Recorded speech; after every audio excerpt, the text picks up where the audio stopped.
everybody, I'm L'Oreal Lucci, your BFF, checking in with your news and entertainment. So yesterday, Billboard released their cover and it had a lot of mixed reviews. Versus made the cover, but it had more bad reviews than good reviews. A lot of people were upset that Beanie Man and Bouncy Killer did not make the cover. Now, initially, I personally didn't even really realize that they weren't on the cover. I think what I reposted on my Instagram, L'Oreal Lucci, was the cover that Swizz did. And I want to give a shout out to one of my besties, Roxy, who actually pointed it out to me that they were snubbed from the original cover. And Swizz had tweeted a message addressing the whole situation. He said, "To our fans, while we are honored that Verzus made the cover of Billboard, this would have not been possible without Beanie Man and Bouncy Killer, who set a big tone for our audience and represented for Jamaica."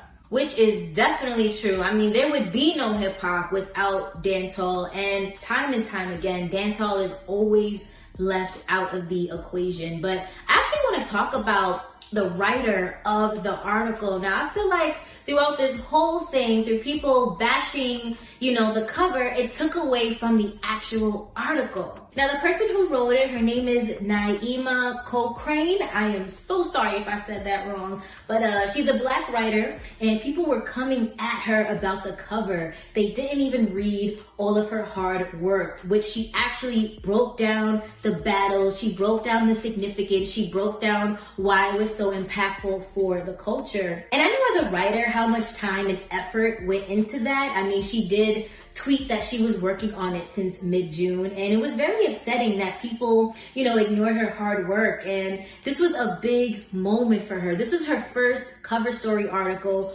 which is a big deal. That is an amazing accomplishment. Now, she did tweet out a few messages saying that she was hurt, but she'll definitely grow from this. And I just personally want to say thank you, Queen, for writing such a detailed piece and going really in depth. You really took a deep dive with everything. I personally want to thank you. You did not let the culture down. If anything, your piece is now part of history. So that was real dope, and shout outs to you. Now, moving on, Kanye West's 2020 presidential campaign is not going as planned. Did they even plan it?